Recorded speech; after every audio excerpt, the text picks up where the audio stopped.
God, I love Boston. I never know what I'm going to hear. That was amazing. Ukulele, German, Dankeschön, and Edelweiss. That's all I know. So good to see you guys. I've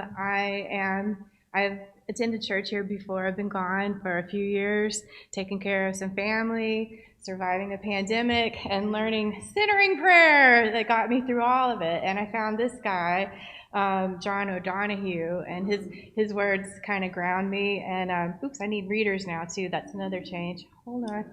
Okay. So I just thought, since y'all are having this awesome artist night, I would read a little bit of this smart man's words on imagination. Okay. Imagination is one of the closest presences in the whole family of wonder. In a way, imagination is a quality of all these different presences, and imagination is the threshold at which they begin to emerge. Imagination never pretends to know it all.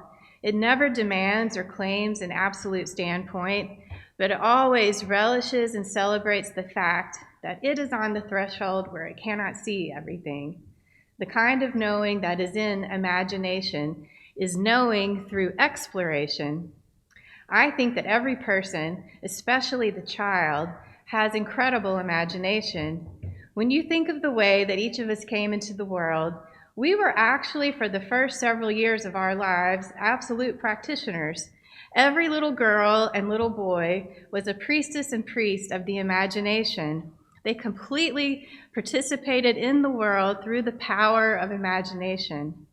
Imagination is also very, very compassionate.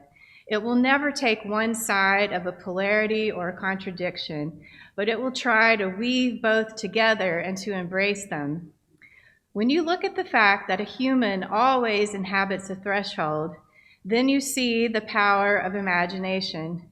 Each person is always on the threshold between their inner world and their outer world, between light and darkness, between known and unknown, between question and quest, between fact and possibility. This threshold runs through every experience that we have, and our only real guide in this world is the imagination. One of the lovely things that a person can do for another person is to awaken the power and the sacrament of their imagination. Because when you awaken someone's imagination, you are giving them a new kingdom, a new world. William Blake said that Christ is the imagination, which I think is one of the most beautiful theological statements I have ever heard. If you look at the place of Christ, the Son of God, and the whole story of the creation, he was the first other that ever was. And I believe, therefore, the prism of all difference that is.